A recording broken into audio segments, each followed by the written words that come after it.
Hey guys, welcome back to All Things Knives. It's your host Fletcher, and today we have a different view today. This is my face. There's a reason for that. I was watching a video by US Knives about his rant to American knife makers, and I just thought I should add my 2 cents. I told him I would do so. I would do a response video. Let's jump into this because I have a lot to say. So much so, I wrote it down. All that I wrote down. So let's get into it. All right. First of all, being behind the curve. American knife makers. This goes out to you. Maybe not all of you. You probably know who you are. Possibly, I'm even going to mention you by name. Not afraid to do that. This channel is all about carrying knives, steels, and basically finding out what's the best. So everything Jared was saying, I can attest with, because here's my credentials. I have been selling knives at a big box store for almost 2 years. I have seen all types of people. I have seen collectors. I have seen the everyday person. I have seen moms. I have seen daughters. I have seen sons get their first knife. I have seen sons get their father's knives. I have seen hunters get knives. I have seen tactical dudes get knives. I've just about seen most of it. All right. So from what I'm saying about what Jared is saying comes from a retail point of view, and as basically being the guy who is selling your knives. You sell to the big companies. I sell for them. I'm selling to the people who are actually carrying your knives. That is why this is important. So let's get into it. Being behind the curve. Nitro V D2 bandwagon. That's what I wrote down. We're going to get into that, all right? Nitro V should have been on all your budget models a long time ago, and really the only people I see doing Nitro V wide scale, Civivi. It's a great steel. It should easily replace D2. Cost per unit, super similar. You wouldn't even really need to raise prices. Grinding, probably even a little easier. D2. Why are we still using D2? American knife makers. We have better steels that we can use. Nitro V. Nitro V is one of them. 100% 14C28N, made by a Swedish firm. AEBL. Kershaw has been using 14C28N since before this decade, and they were using 13C26 before that. They were the ones who asked for 14C28N. This is not a new steel. This is not a new technology. But yet we're still holding on to the 420 high carbons and the 440As and the 440Bs and 8CR and 7CR for imports. Just use AEBL, 14C28N, Nitro V. They are so much better. If you're really cared about providing an affordable, usable product, that is where you would start. And I've already addressed that in a previous video. I put the brands Kershaw and CRKT to illustrate a point. Kershaw, still using D2, Chinese-made knives imported, and they just started using the crossbar lock. The patent expired, I think it was 4 years ago. You should already be using that. You know what patent also expired? The compression lock, which is basically a reverse liner lock in terms of using it. Whenever I show the compression lock to people at work, customers, they love it. They love it because it's just like a liner lock, but on the backside so their hands don't get cut when they drop the blade. CRKT. You're headquartered here in the US. All your stuff I've seen is imported, and it is all dog shit. I'm sorry, it's all dog shit. I'm probably going to be angering some people by this. And my channel is small, so I don't expect to get any endorsements from literally anyone. I do this because I love knives. You import knives, mark them up way too much, and are using the same materials as a $25 Kershaw. What the heck? You can do better. You can do better. Your cost to value, ridiculous. Okay, Buck with their new imports. Why are we still using 7CR, 8CR, D2? All right, when you have a USA made Buck 110 LT with the polymer handles for $30, and your new Highline in D2 from China with stainless steel handles and a frame lock is $50. Might as well have just made it here in the US, Buck, and just thrown 420 high carbon on it and made it a US line. You can do it. I know you can do it, because you're throwing out the Spitfire for $45 as a backlock. Could have done it here, man. Benchmade, still using D2. Benchmade, why are we still using D2? We have Magnica, S45EN. We even have CPM D2. We've had CPM Crewwear for a while. We have CPM 3V. You're charging $180 for D2 or $150 for D2. That's on a $50 Chinese knife. Justify it to me. I've had your stuff heat treated, tested.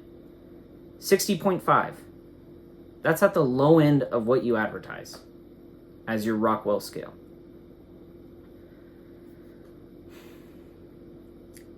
US makers are playing it safe. They aren't taking chances. And I will say there's an exception to this, okay? A company that I love, Spyderco, has been consistently doing this. Consistently. They do sprint runs with new steels. I'm pretty sure they were one of the first US companies to use Crewwear.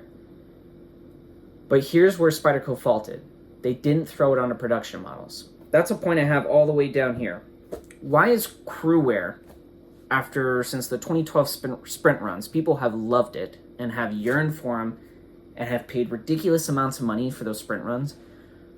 Why on earth in the year 2021, 2022, basically 10 years after the Crewwear finally reached mainstream, it should have happened 2014, 2015. All right? You guys knew there was a demand and didn't fill the market. It's almost to the point where it's like complacency, you know? But props on Spyderco for getting that steel out there and continuing to add it to new models. Same thing. You know what, Benchmade? I'll congratulate you. You were the first one to put it on a production model. Spyderco basically shit their pants and then finally threw it on a production model. That's what it felt like, is because you forced them to. And that leads to another point. American companies, it feels like you're only doing stuff because either your competitors are forcing them to, and you don't really want to innovate. Sprint runs are one thing. Show me production. Like Spyderco, your Seki City K390 stuff, freaking phenomenal, and at an excellent price point. Most companies should strive to do something like that.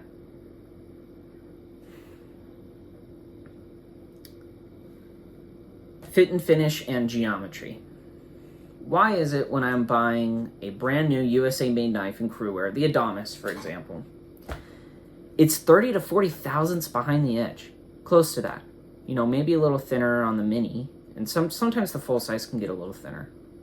But that's at, 25 degrees. If I drop that to a proper 20 degree, 17 degree, because Crewwear can take it, I'm looking at 28 to 30 thousandths behind the edge. I had to get my Adamas reground. Now I know you're going for a tough knife, but if you go with a tough steel and then use the same thickness as a pry bar, what's the point in using a tough steel? At a certain point, you can just throw a stainless on there, get the stainlessness, and then make it as thick as you want. Basically a hinderer. But if you're going to innovate with steels, innovate with the geometry as well. For instance, Civivi.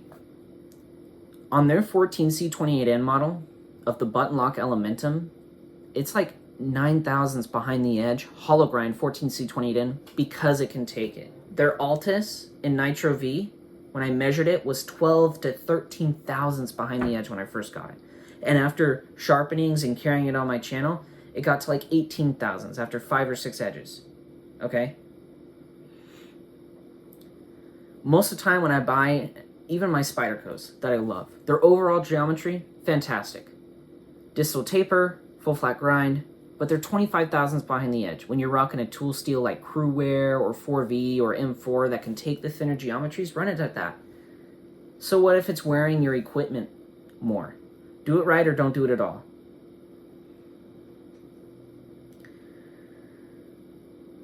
Another thing is appeal to the community. Where are the people supporting you? All right?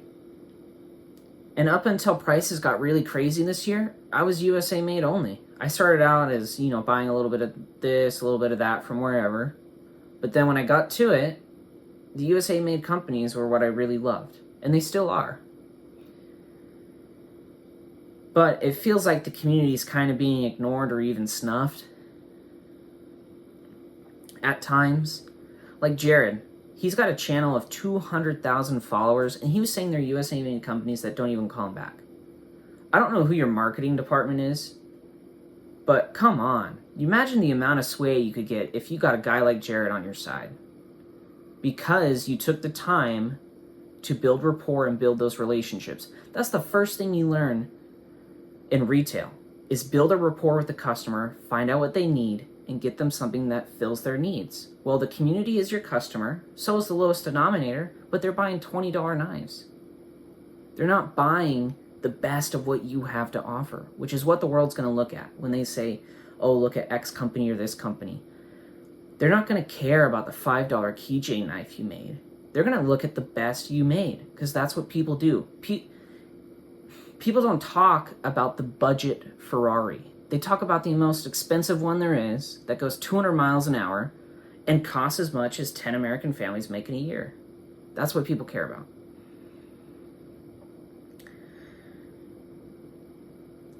I have seen plenty of companies just completely ignore advice from people who truly love their products. For example, this is a great example actually. 20CV M390 being a soft steel, under heat treated. There have been channels, I'm pretty sure Clint from Alchemy is the guy who started this, noticed, and I know Gerald tested this too. Gerald tested like 60 knives, probably less, it's probably a hyperbole on my end, but he tested a good proportion of 20CV, most of it's soft. M390 tends to heat treat a little better, but this is a guy who's, at this point, probably thousands, and he discovered that most of your stuff's soft. How is that doing it right? How is that providing a good product? When you throw a stainless steel, right, that is going to need good edge stability in a soft Rockwell to where the edge deforms easier, it's going to chip, it's basically not going to perform the way the guys who are spending money to get a performance knife need it to perform. Use the right steel and the right knife.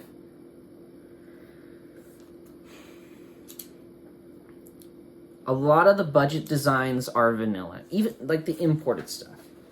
They're all, you know, assisted, flippers, stainless steel handles, FRN handles. Now we're kind of getting into like the crossbars and the button locks, but I'm going to go to it again. The compression lock, the patent on that expired. You guys could use it.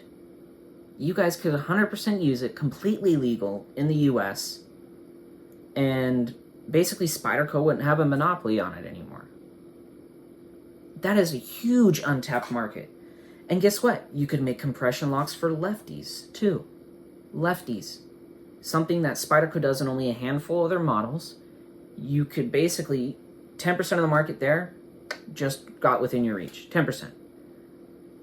And then if you made them a little cheaper, because at least to my knowledge, none of the imported Chinese Spydercos have the compression lock on them. So if you were to do an imported, you know, not really something I want to advocate for, something that's affordable with a compression lock, boom, that's another lock option you just opened up that nobody else is doing. Not even the Chinese companies are doing it. Figure out how to do it and do it right. Spyderco's been doing it for years. So if they can do it, you can do it. Knives are definitely made for the least common denominator. At least a lot are. I have sold plenty of knives to a guy who goes, give me the cheapest thing you got. And I go, all right, there you go. But then I get plenty of people who, when I talk to them and I describe knives to them and I break down the steels, they're like, oh, I'll save up my money and I'll come back and I'll get something good. I see those people. They're like, hey, I'm back. Takes me a second to remember them, but hey, you're back. Let's get you something good. And they spend $150 on a bug out, or at least what a bug out used to cost. And they get a tool that'll last them for life. People are willing to spend money on a tool they use every day as long as they know why. That's another thing too, is educating your sales force. For example, Benchmade Academy. They actually have a pretty good education system to train their retailers. Kershaw's is all right if you're on expert voice, but if you really gave the people who sold your knives a good amount of information, they can upsell your more expensive knives. That's coming from me, a guy behind the counter. I could upsell a guy who was like, oh, I want a $25 knife to a $50 to under $100 knife just by telling him he would have to sharpen that knife way more just because of the steel. And he said, oh, I don't really have the time for that. So I said, well, get yourself a better steel. You can come back in. I'll sharpen it for you. Well, what did he do? He bought a better knife. He'd bring it in, and he paid me to sharpen it for him. Or I sold him a sharpener at the same time because I said it'd be just like having a car and not knowing how to change the oil. Prices are too high. I've already made a video on this one. Benchmade. $550 for that new Narrows knife you put out. We are in an economic recession right now. Who in the world, all right, common denominator, well, not even common denominator, just think average man, who's going to be like, yeah, I want to buy that, or $300 for G10 and S45 yen. I'll just pull up Spyderco's website and show that to them because they do the same thing, probably a better heat treat for a lower price, better value. Try to be competitive. Don't price yourselves out. You are in a world now where I can go to the other side of the globe, pay some guy who doesn't have as high a standard of living as I do to make it for cheaper with the same quality. Because guess what? If you use a CNC machine and then you just have a couple of guys watching them, well, if you're in a country like China where they basically make everything there, cost overall is way cheaper than it is here. So when you guys are pricing yourselves out, you guys are going to ultimately sell less. It's getting harder and harder for me as a salesperson to convince people that a bug out's worth $180. It's just a hard thing to do. And you know what?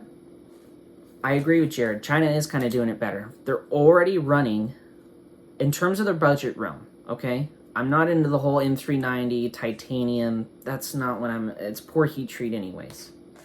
All right, and I don't need titanium. I just need something that my hand's going to hold on to well. This is something where the American companies could really, really do an amazing job. They could throw on some FRN handles like Spyderco does in their lightweight series. Spyderco, in their lightweight series, basically already has a great model for making their knives more budget-friendly. Now, I understand it. Even if you did an import line from somewhere else, I would love to keep manufacturing here, but the way costs are and inflation are here, for the USA knife companies, innovate a new lock, spend some time into steel research, all right? Because Nitro V is a sleeper right now. The custom guys love it. I have used Nitro V from Civivi, and I used some from my friend Levi at Northern Knife Works. Freaking amazing. It sharpens really easily, it's tough, it drops. That's exactly what the American worker and everyday man needs. An easy to maintenance tool that's not going to rust on them right out of the bucket, and frankly holds a decent edge. When you develop these entry levels into your brand that show a little bit more spice of what the knife world has to offer, trust me, you'll get more people like me who are young, who love knives, and who spend their hard-earned money on your products.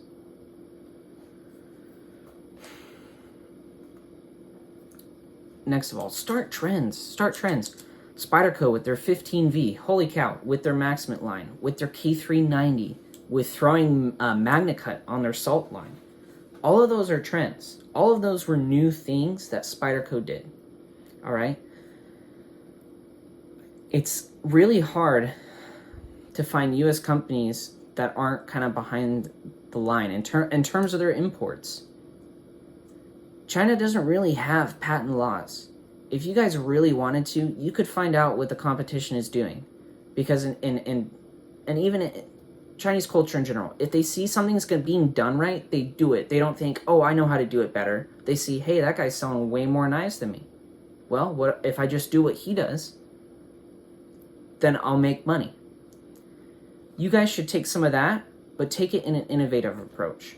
Let's be 5 steps ahead of these guys, because everyone is going to want what's new. Why do you think people line up every year at the Apple Store and buy the new iPhone? Because it's new and it's slightly better than the old one. That sets a pretty low margin for you guys. Just do slightly better than the old one. People will still line up and buy it.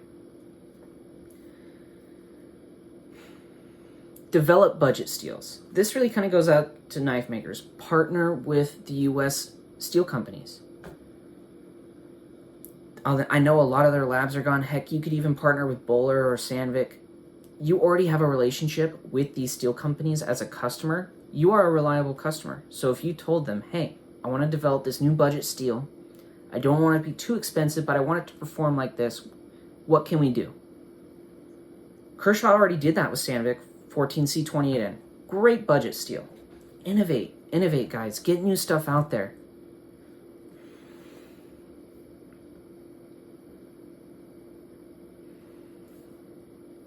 Better community involvement. There have been plenty of US knife makers who have last year really kind of just shit the bed in terms of like PR and community relations, like Microtech with the whole with their competitor, basically getting them out of Smoky Mountain Knife Works. That wasn't cool. Let's see, Hinderer Knives sending a cease and desist letter to Brian Kim. That wasn't great. And it's not like he was exactly wrong either. The geometry on your knives isn't exactly usable for someone who needs to cut. It's basically a pry bar.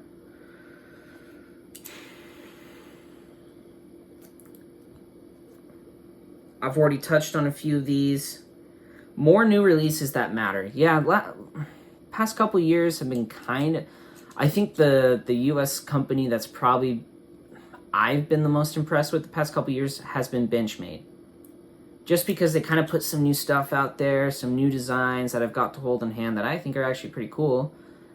But this year was kind of just expanding those lines, adding more materials to those lines, which is kind of, it's disappointing, really, because if all you're doing is expanding your line, you're not innovating.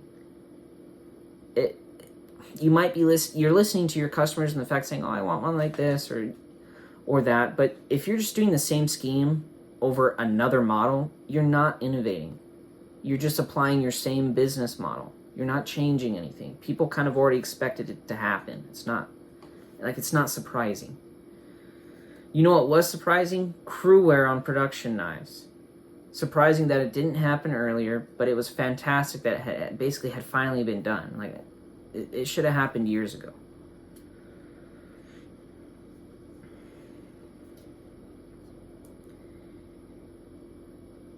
So I'm gonna use an example of 2 knife companies here, okay? I had a friend who bought both a Spyderco and a Benchmade, and both failed him miserably. And he spent the Spyderco less so. It's kind of an exaggeration with the Spyderco, but for the Benchmade, your knives with the Santoprene, he bought one, okay, and the Santoprene kind of just tucked over the scale, and he had carried it, and the Santoprene came off the handle. I'd consider that a complete failure in engineering. It came off on both sides. It came untucked. I told him the warranty would cover it. that's great. Your warranty covered it. But what's better is not even having to use the warranty in the first place. So he's like, I don't really trust that knife. You know, the handle literally came apart on him. He said, I don't want to deal with the hassle of having to send it in for warranty. So I got him a Spyderco. You know what happened to the Spyderco? The clip came loose. He lost some screws.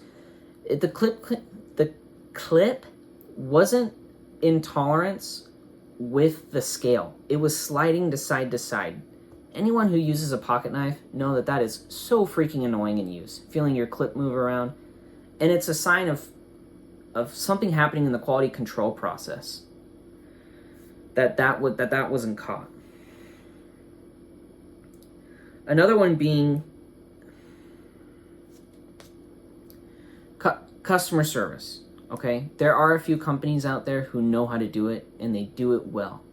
But remember, if you're burning the people who are buying your products, then you're not really maintaining your customer base. They're just going to go somewhere else. Or they'll go to China, your biggest competitor. They'll buy a CJRB or they'll buy a Civivi. I had sent a knife into Hogue because my MagnaCut polymer had a severely burnt tip. And when I first used it, the tip came off. So I told Hogue, hey, I don't really trust this blade. I would like to get a replacement blade. Well, they said it would just be easier to sharpen it. We won't send a replacement blade, which kind of really circumnavigated my whole concern. My concern is that you burned it and you're offering to sharpen it. So I told them no, I don't want it sharpened. I'll sharpen it myself if that's all you can do for me. They sent it back, and guess what happened? They had sharpened it. I had said multiple times that I did not want it sharpened, and they sharpened it anyway. Now, they probably viewed it as being like, oh, we'll just do it for him because he said he was going to do it. No. When a customer asks, if it's an option, right, I don't think it was an unreasonable request. I basically just asked them to just send it back to me. They went ahead and sharpened it, which means my concern about there being a burnt tip basically was just reinforced because they put it to their belts yet again. So basically I got a double burnt edge on a new MagnaCut polymer. That's just one of the examples of a failure in customer service. Now at that point I didn't bother to press it because past a certain point there was obviously a communication failure at some point. And what else could they do for me besides me having to make a scene and then them doing something they didn't want to do in the first place, right? So just left it at that, and it's been in my case for a while now since then.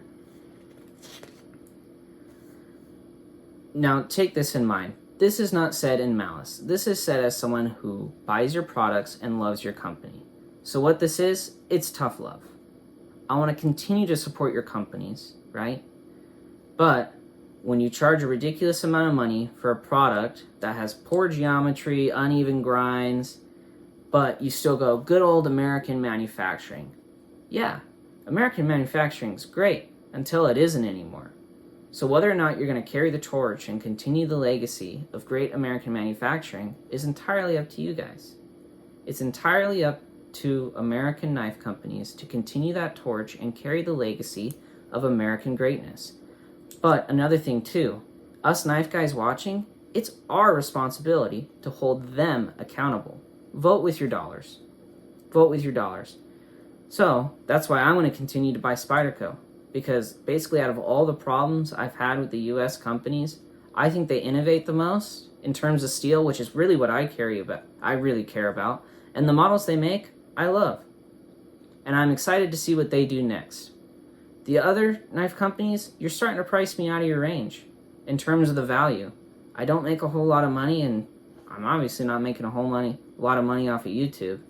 So, not much else I can say there. I think as a community, we can all do better. Voice these opinions even louder. Vote with your dollars. Buy with the American companies who are basically doing the best that is the best for the community and for the tools we carry every day. As always, guys, thank you so much for watching. I know this video ran long, but I felt like it was pretty important what what Jared said, and I feel like I really needed to express it, because these are feelings I've had for a while. Thanks so much for listening, guys. Don't forget to stay sharp.